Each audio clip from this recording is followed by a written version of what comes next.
it's not a secret or some profound wisdom that we all have different perspectives, right?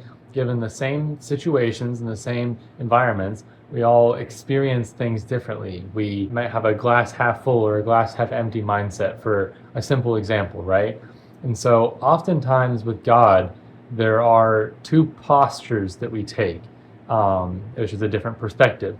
And so there's a posture of being critical, and there's a posture of being curious.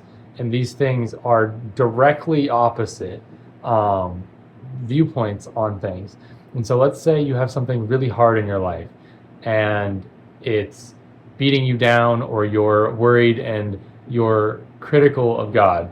And you're saying, God, why would you let this happen? Why would you let this person close to me go through this pain? Why would you let this person close to me die? Lord, why would you let me go through this and experience this pain? Why would you let me be slandered this way?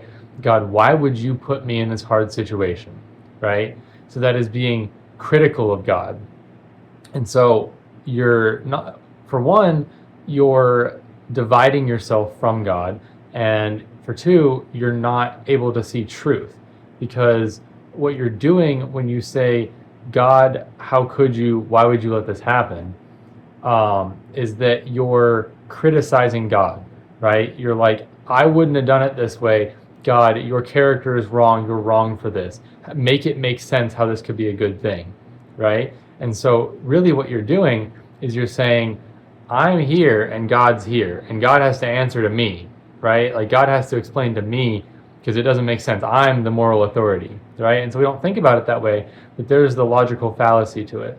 On the other hand, there's a position of curiosity or posturing yourself that way.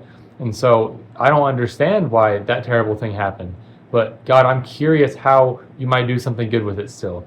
God, I'm curious what you're going to use it for. God, I'm curious how this terrible situation will be turned into a testimony or a miraculous story about the things that you've done and that you've brought us through and that you've saved us from, or what you're growing in me in this season. And so being curious about what is God doing in this, even in the midst of this terrible thing, what is God doing, right?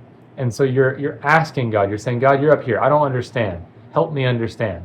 And that's the position we should take. Of God, I'm curious. I need you. I want more understanding from you. I want wisdom. And that position helps us be united with God and to further rely on the truth and be able to trust Him when time and time again He proves Himself trustworthy and gives you those answers. But you can't demand it and put yourself above God. That just doesn't make sense. You don't give Him room to be God.